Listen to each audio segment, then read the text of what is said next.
Pregunta número 21 entonces de la guía oficial del Politécnico, en la página 177, nos menciona esto: los insectos que caminan en el agua se sostienen debido a una propiedad llamada, bueno, eso es la tensión superficial que ejerce el agua, como muchos líquidos.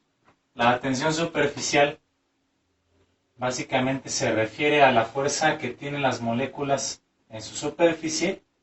Va a haber aquí una fuerza de cohesión entre las moléculas de agua que van a permitir generar una fuerza o una tensión en la superficie del líquido, y de esta manera pues un insecto que no tiene tanto peso, ¿sí?, puede sostenerse aquí su cuerpo, ¿no? Así que de esta manera estaríamos hablando de que es esta propiedad la que estamos nosotros teniendo. La capilaridad es la propiedad que tienen los líquidos por ascender por un capilar, que básicamente es un tubo delgado, hueco, como un tubo de vidrio, de plástico, pero con un diámetro muy pequeño, muy delgado.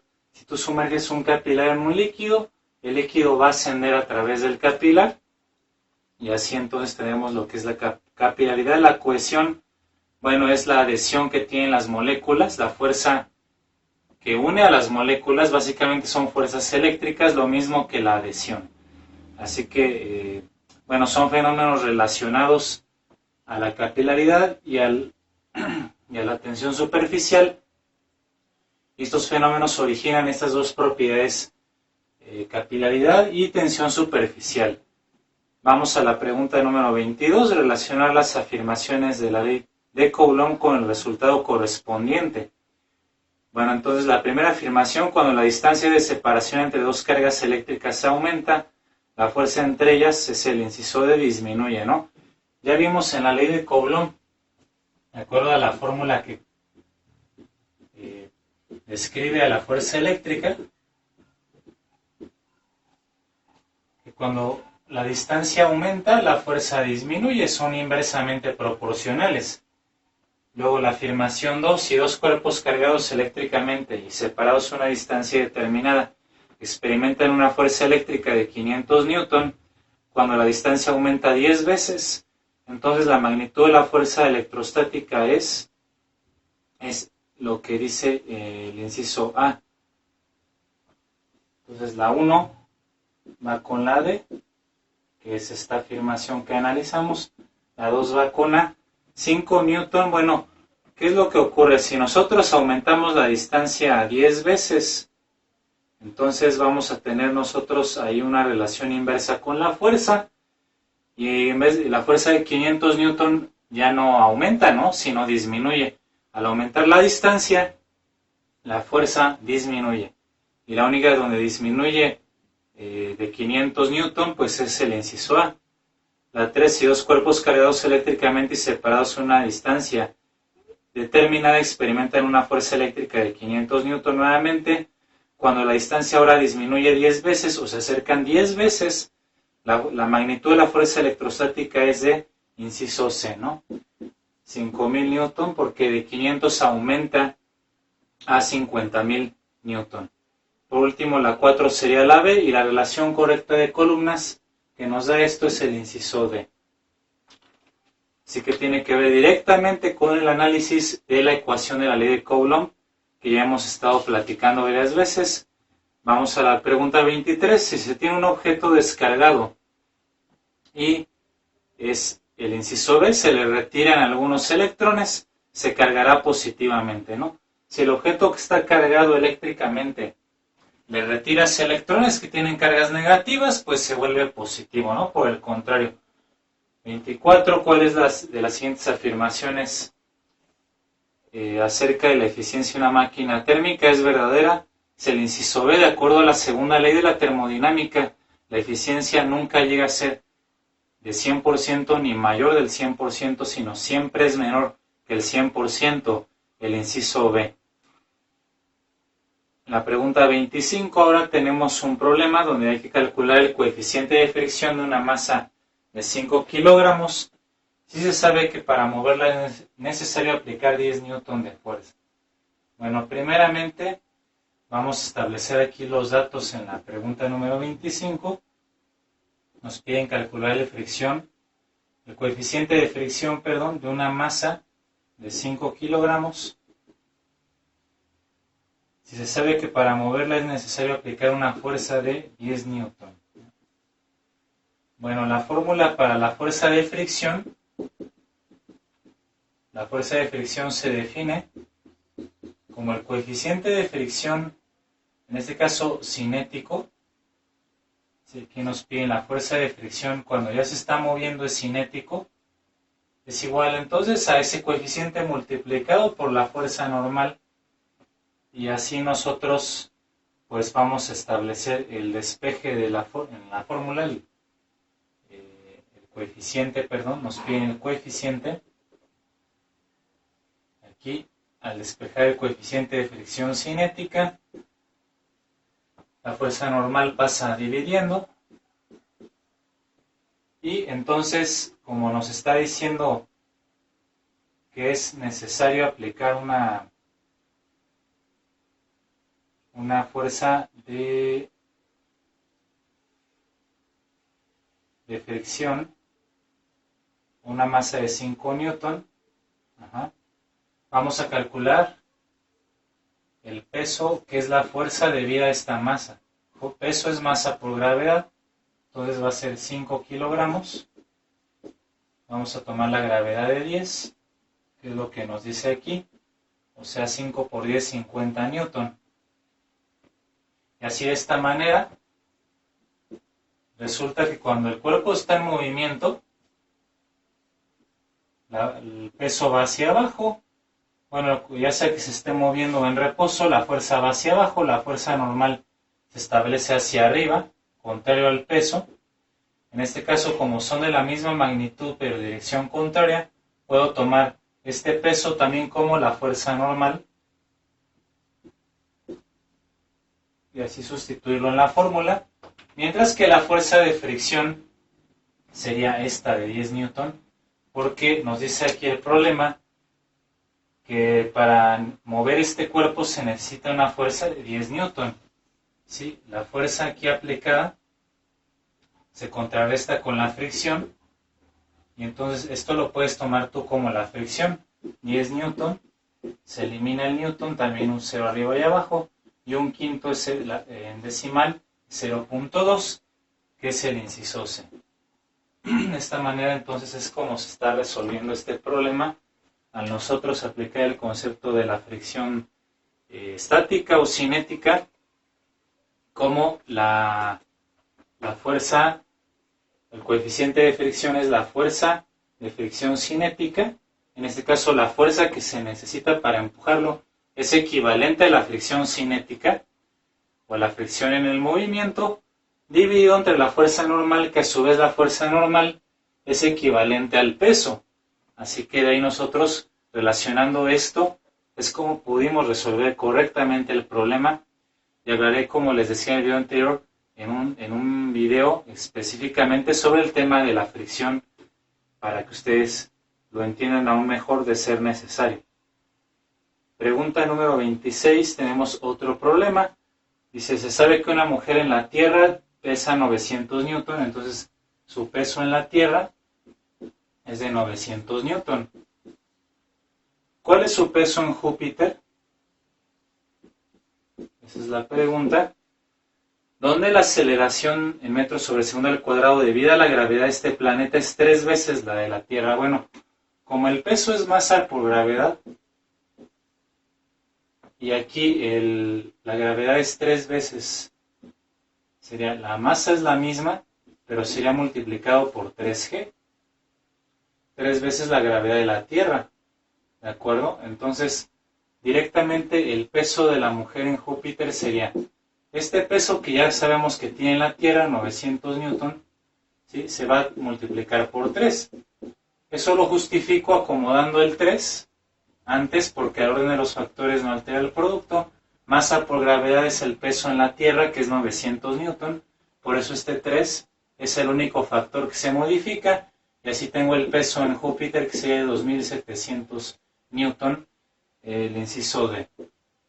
Listo, ya está resuelto el 26, aplicando este razonamiento del peso, ya que la masa no cambia, la masa es la misma en cualquier parte del universo. Vamos con la pregunta 27 ahora. Tenemos los datos de que se arroja una piedra pómez en agua, ¿sí? Se va a sumergir una cierta fracción.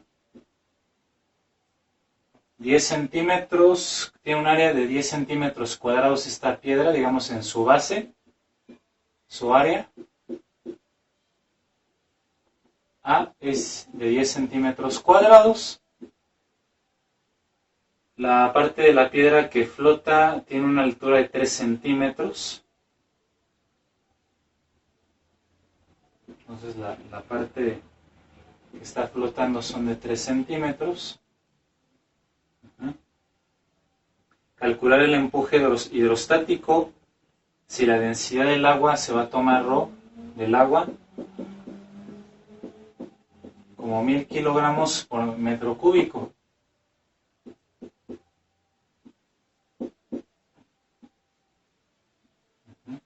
Queremos calcular el empuje hidrostático. ¿Y cómo se determina el empuje? Bueno, realmente el empuje aquí se calcula en base al principio de Arquímedes. Matemáticamente el empuje va a ser la densidad del fluido, en este caso la densidad del agua, multiplicado por la gravedad y multiplicado por el volumen del líquido que ha sido desalojado o equivalentemente al volumen que ha sido sumergido de este cuerpo. ¿De acuerdo? Bueno, en este caso ya tenemos la densidad del agua, la gravedad pues es una constante. Vamos a calcular el volumen del cuerpo que se ha sumergido. Aquí realmente hay un pequeño error en la redacción porque dice que la parte de la piedra que flota tiene una altura de 3 centímetros. Sí, la parte que está flotando, ¿no? Quedando por arriba. Sin embargo, aquí para poderlo resolver y llegar a la respuesta que marca la guía, esos 3 centímetros es la parte más bien que se ha sumergido de la piedra pómez. Así que vamos a calcular el volumen.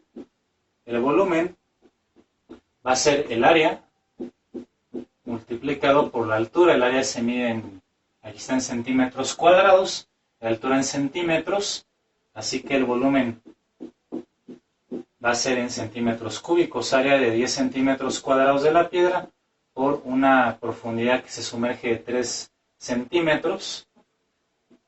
O sea que esto es igual a 30 centímetros cúbicos. Sin embargo, tenemos un detalle con las unidades. Los centímetros cúbicos no son congruentes en esta fórmula, sino lo que tengo que hacer es convertirlo a metros cúbicos, y para eso necesitas la equivalencia entre un metro cúbico y un centímetro cúbico. Si no te la sabes de memoria, entonces lo que te puedo sugerir es hacer un recurso matemático donde vamos a tener nosotros que lo que sí te sabes es que un metro tiene 100 centímetros, ¿verdad? Si tú elevas al cubo de ambos lados de la igualdad, 1 al cubo es 1, metro cúbico, metro al cubo es metro cúbico, 100 al cubo, que lo podemos dejar así expresado, y centímetro al cubo es centímetro cúbico. Si expresamos esto en notación científica, bueno, sería este 100, perdón, es 10 al cuadrado, ¿no? 10 por 10 es 100. Entonces 10 al cuadrado elevado al cubo, pues 10 a la 6. Ya podemos establecer entonces que un metro cúbico equivale a 10 a la 6 centímetros cúbicos. Para poder aquí cancelar los centímetros cúbicos arriba y abajo. Y al expresarnos esto todavía en notación científica sería 30 por 10 a la menos 6 metros cúbicos. ¿De acuerdo? Subiendo 10 a la 6 pasa negativo su exponente. Ahí está el volumen. Ahora lo que tienes que hacer es calcular la fuerza de empuje. El empuje es la densidad del fluido, que es 1000 o 10 a la 3. En unidades, como tenemos aquí, de kilogramos sobre metro cúbico. por la gravedad, vamos a redondearla ahorita a 10 metros sobre segundo al cuadrado, por el volumen que hemos calculado sumergido de 30 por 10 a la menos 6. Ya está en metros cúbicos, entonces vamos a ver qué pasa con estas unidades. Metro cúbico se cancela, abajo y arriba, y al multiplicar aquí sería 30 por este 10, son 300, y 10 a la 3, ¿verdad? Con 10 a la menos 6, 3 menos 6 es menos 3, kilogramo metro sobre segundo al cuadrado, eso es Newton. Vamos a acomodar esto, el 10 a la menos 3, lo voy a bajar positivo, entonces queda 10 a la 3 o 1000, que es lo mismo. Todo esto es Newton, cancela 2 ceros arriba, al final con 2 ceros abajo al final, 3 décimos es 0.3 Newton. Entonces vamos a buscar aquí la respuesta correcta o más cercana, es el inciso D, ¿no? Que es 0.2943. Un poquito menos porque la gravedad realmente vale 9.81, entonces por ese redondeo ya nos vamos por el inciso D, ¿no? Y listo, ya quedó resuelto como la D. Vamos a hacer una pausa para borrar esto y continuar con las finales.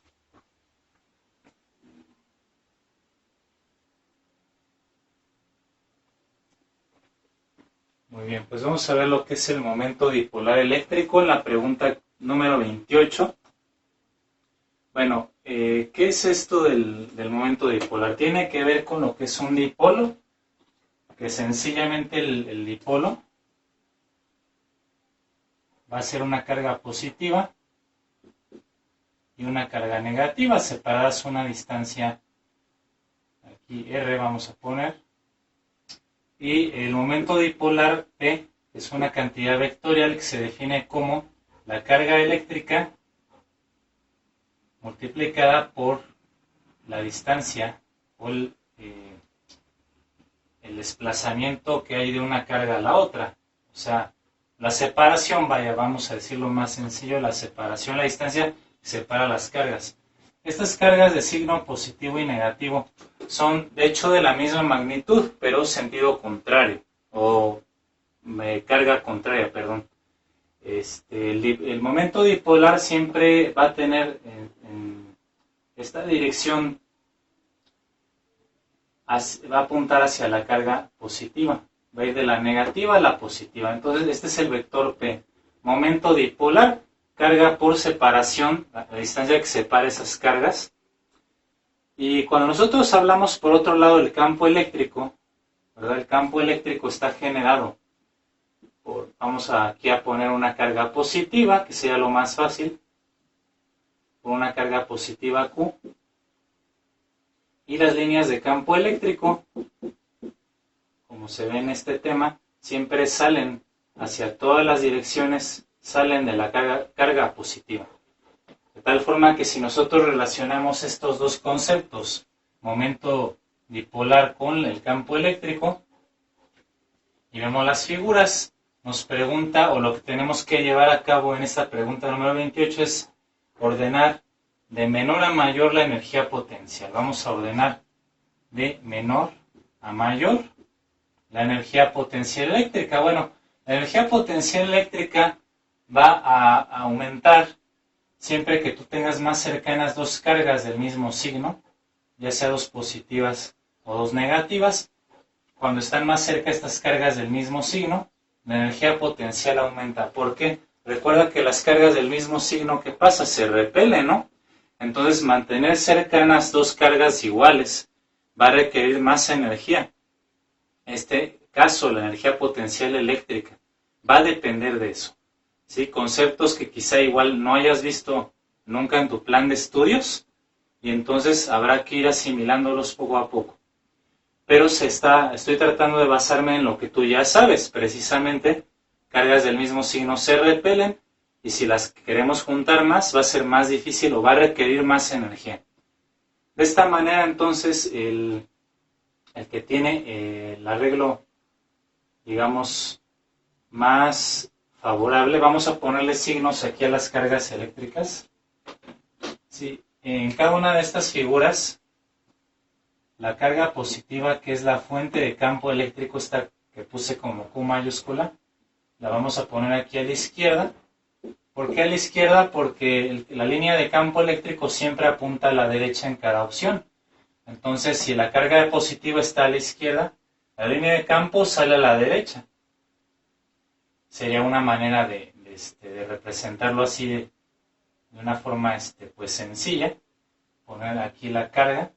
Y esta es una línea de campo eléctrico. Entonces, cada una de las opciones observa que el campo eléctrico siempre apunta a la derecha, ¿no? Lo que sí está cambiando es el momento dipolar. El momento dipolar, entonces, como dijimos, va a apuntar hacia la carga positiva. Entonces, donde esté la flechita vas a poner la carga positiva y del otro lado la carga negativa. Entonces, aquí sería carga negativa y positiva. Aquí positiva en la flecha, siempre en la punta de la flecha, y negativa en el otro extremo. Y así voy a anotar en color verde las demás configuraciones. Y ahí están, ¿no? los dipolos, y por consiguiente el vector de momento dipolar. Vamos a ver, nos pide ordenarlo entonces de menor a mayor. ¿Cuál es el que tiene la menor energía potencial? El que tenga menos repulsión, en ese caso sería la 4, ¿sí? La 4, aquí, pues es el que tiene la menor energía potencial eléctrica. ¿Por qué el arreglo número 4? Porque la carga negativa que tiene el dipolo aquí en color verde es la que se acerca más a la carga positiva en rojo, que es la responsable del campo eléctrico. Acuérdate, puse campo eléctrico en rojo y el momento dipolar en verde para diferenciarlos. Cargas de diferente signo. Como esta carga en rojo es positiva y las cargas de diferente signo se atraen, pues eso es más favorable, disminuye la energía. Es un arreglo más estable. Siempre que haya más estabilidad, la energía es menor. Menos estabilidad requiere más energía para sostener un sistema que sea menos estable. Así que este es el arreglo más estable, es el de menor energía. Luego, ¿dónde tendríamos vamos al otro extremo, que sería el más fácil de analizar? El otro extremo estaría aquí en la figura número 1.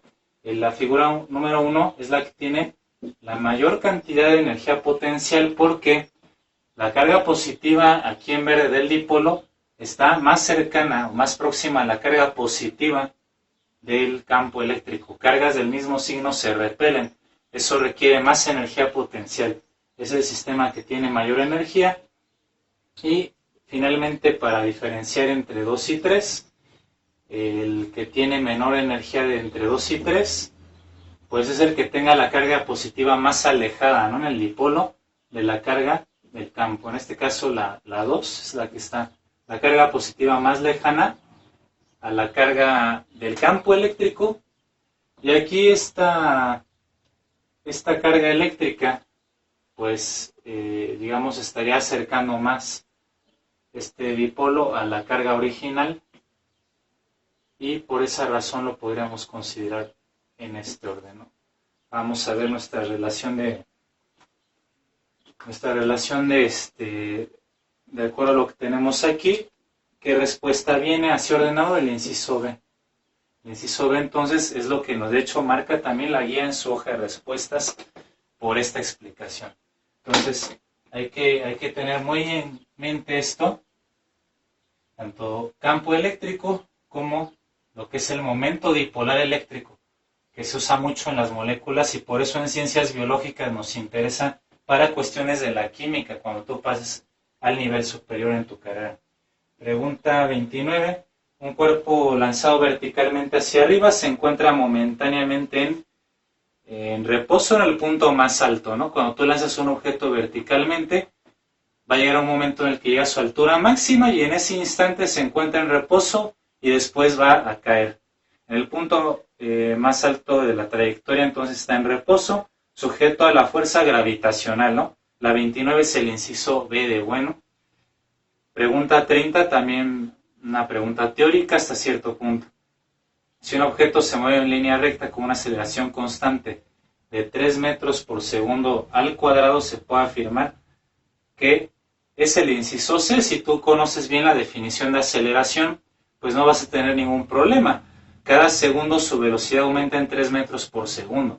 Pasa un segundo, lleva 3 metros por segundo. Otro segundo, 3 más 3, 6 metros por segundo. 9 metros por segundo al siguiente segundo de tiempo y así sucesivamente. La 31 tenemos una carga eléctrica de magnitud 5 por 10 a la menos 6 Coulomb. Se introduce a una región donde actúa un campo de fuerza aquí va a haber una fuerza eléctrica de 0.04 newton. ¿Cuál es la intensidad del campo eléctrico E? Que es el campo eléctrico en esta región, ¿no? en este punto, en esta región de la carga Q, llega un campo eléctrico y experimentando una fuerza eléctrica debido a una carga que esté por aquí a una cierta distancia.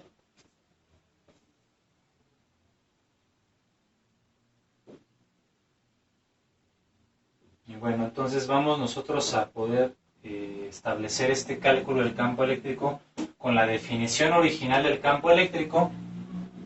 El campo eléctrico originalmente se define como la fuerza eléctrica ejercida por unidad de carga. Se mide el campo eléctrico en unidades de Newton sobre Coulomb. Entonces el campo eléctrico aquí que se experimenta esta carga debido a otra carga eléctrica que no nos dicen cuál es y no la requerimos, porque tienes la fuerza eléctrica que genera esa carga sobre esta, 0.04 newton, dividido entre la carga que estamos aquí nosotros midiendo, 5 por 10 a la menos 6 Coulomb.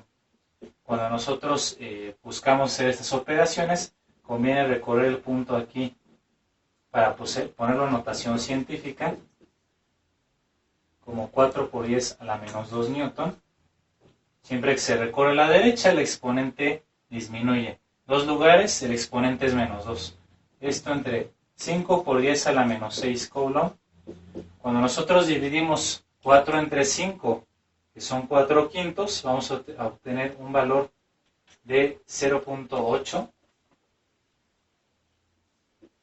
0.8. Ahora, 10 a la menos 2 entre 10 a la menos 6, por leyes de exponentes te va a quedar que es 6 menos 2, o sea 10 a la 4 newton sobre Coulomb. Y cuando multiplicamos esto por 10 a la 4, que es 10.000, el punto decimal se va a recorrer entonces 4 lugares y llegaremos a este resultado, ¿sí? Que son 8.000 newton por Coulomb, o sea el inciso D como la respuesta correcta, por eso es la D. Y así hemos resuelto también este problema del campo eléctrico. Apréndete esta fórmula del campo eléctrico. Fuerza eléctrica entre la carga que se está colocando en ese campo eléctrico.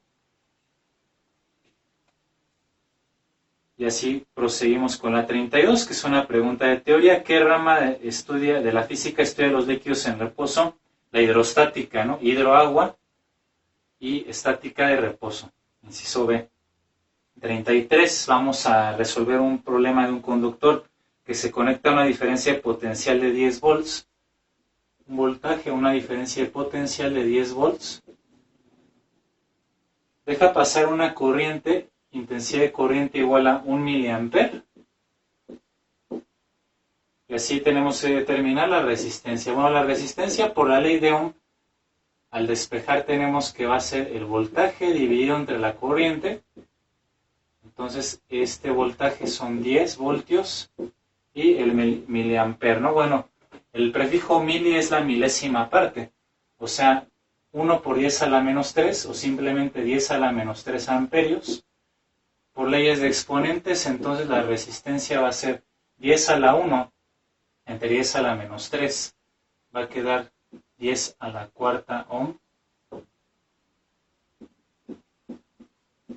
O lo que es lo mismo, 10.000 ohms. En este caso no viene así directamente la respuesta, sino que utilizan el prefijo kilo.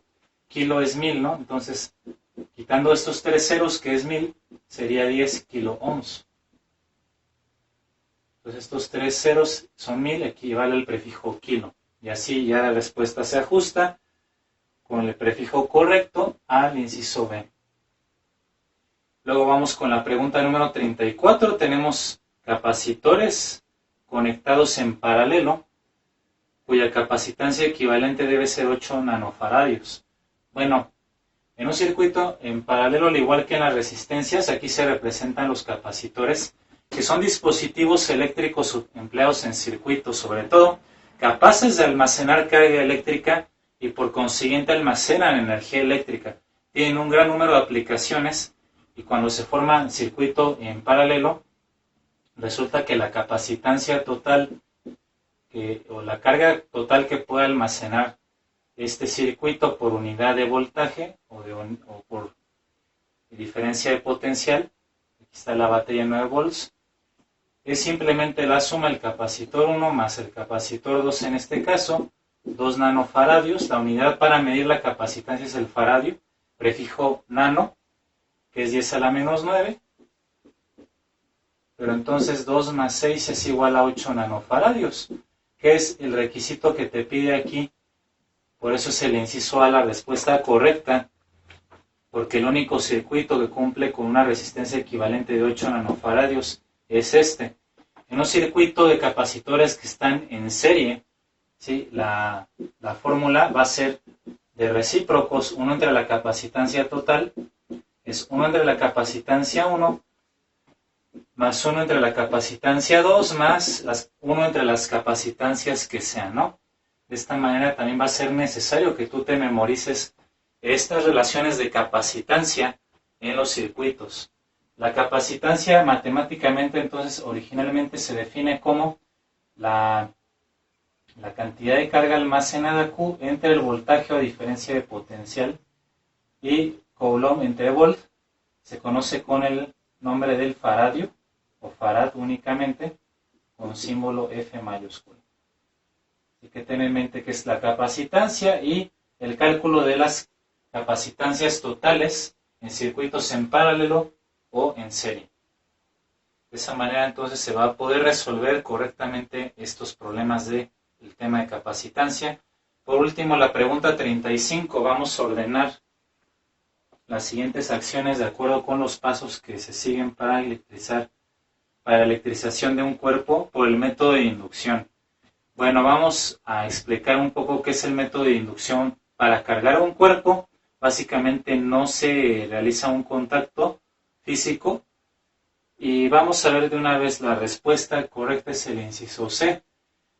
Paso número 4, se acerca un cuerpo B. Vamos a poner aquí un cuerpo B. Generalmente una barra. Lo acercamos a otro cuerpo. ¿Sí? Por ejemplo, aquí comúnmente se utiliza un cuerpo en el laboratorio de física con un domo circular y una base ahí como una especie de hongo. Entonces se acerca el cuerpo cargado B, digamos que tuviera, no sé, carga positiva o negativa, la que sea, y se acerca el cuerpo A que está, dice aquí, descargado, sin tocarlo. O sea, aquí no va a haber contacto, únicamente se va a acercar a una cierta distancia suficiente para que se transfiera o se induzca la carga debido a la fuerza eléctrica de la ley de Coulomb. Luego el paso 1 sería el segundo, realmente. Se conecta a tierra el cuerpo A sin retirar B. Entonces hace una conexión a tierra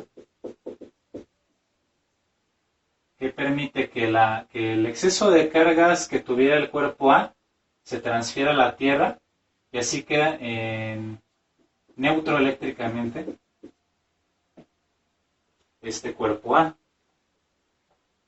Luego el paso 3, que es el número 2, se quita la conexión a tierra de A sin retirar B. Bueno, entonces ya una vez que se corta esta conexión a tierra,